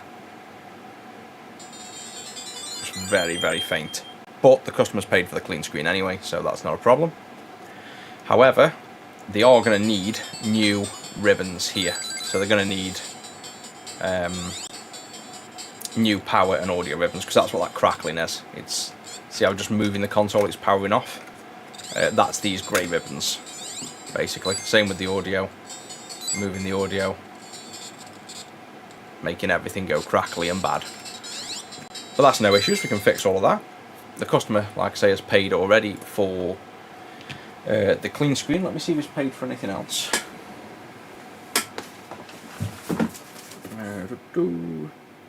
He's actually paid for clean juice, which there's no problem, but he will need the ribbons replaced. Now, because I haven't had to do much, I'll do that for free, because we've only had to really do the recap and we've got a working console for the most part. So I'll do him them connectors for free, and then the clean screen. So tomorrow I'll jump on and remove this, show you how to remove this and install a clean screen, and we'll swap these ribbons and then get it shelled up, cleaned, and in fact what I might do is let's take the screen off first, just before we go, and then I can get this cleaned up before the next stream, and so you can see how nice and clean it is, and then obviously we'll fit the clean screen on there. Out there, that back on there. So to do the clean screen install, this is kind of part of it. First thing we want to do is we want to remove this inductor, remove this backlight, so we will flip over, remove this fluorescent tube, which is a 400 volt fluorescent tube like in your house. Well, not anymore, but how we used to have them. They're classic fluorescent tubes.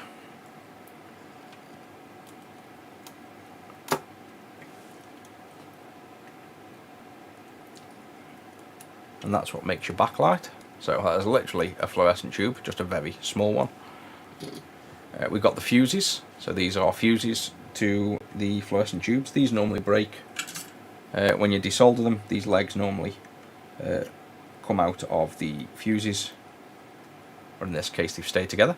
All this stuff goes back to the customer. Again, just this is pretty much standard. We usually return stuff to customers if they mention it's anything sentimental, and if it isn't, it's like, you know, it's standard practice. We typically give back any parts removed off consoles, just in case customers want to keep them.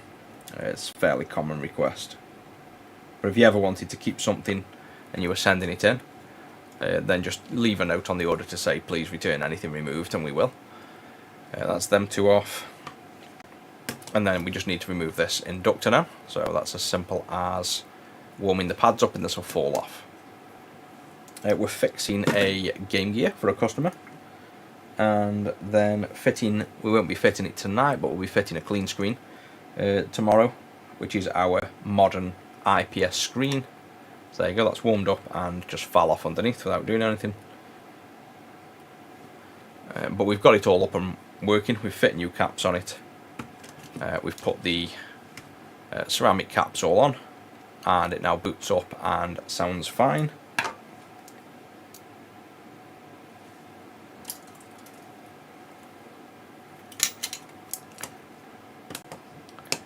The only thing that was wrong with it was, well, it basically turned on with batteries straight from the customer sending it to us, but with no screen. So we had audio but no screen.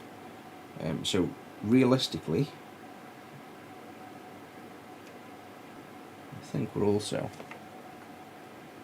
Oh, that's the LED.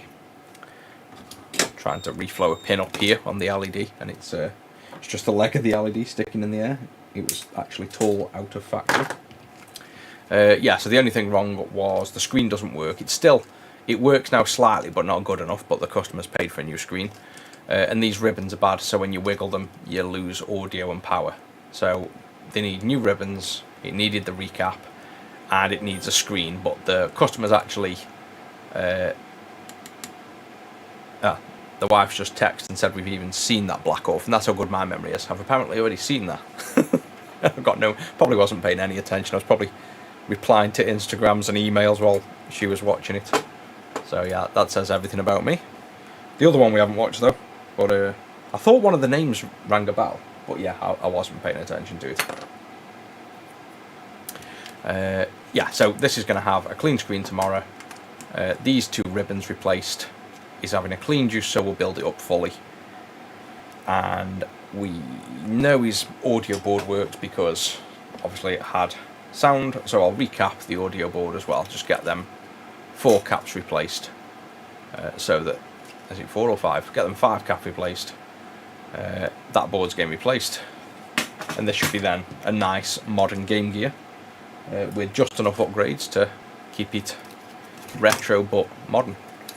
So to remove the screen, the last step before we go is we put like a little kink in this ribbon. This is a technique I invented when I was trying to demo Stuff Social to help people do this job, and I was trying to work out the best way to remove these to be able to transplant them between consoles, because at the time not many people could do that, and now we've got a nice little technique where anybody can really do it.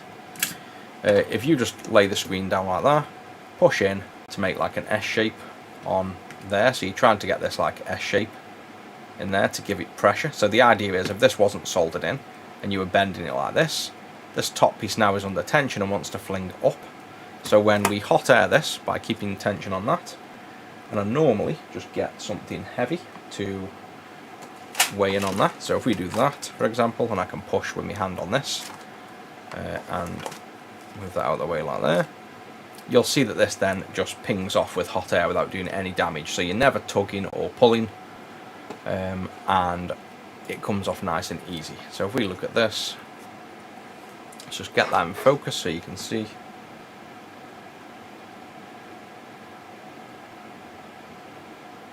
There we go. Put a bit of flux on, it just helps with the flow. You don't need it, but what this will help to do is to reflow the pins underneath as you're removing the screen. So now all we do is start at this end and overall just warm the pins up first for a few seconds, and then we'll go back to the start and wait for it to start flicking up. And to be honest, you'll probably see, actually you'll probably best zoom in a bit so you see it better. Maybe not that much. There we go. So you'll see this just naturally ping up in a min. And then once it starts pinging up, you just work your way down. So see it starting to lift. I'll try and come in from this angle.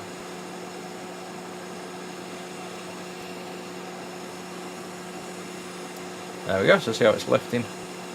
And now we keep going down. And it just all lifts off. Nice and easy. No contact, no ripping pads.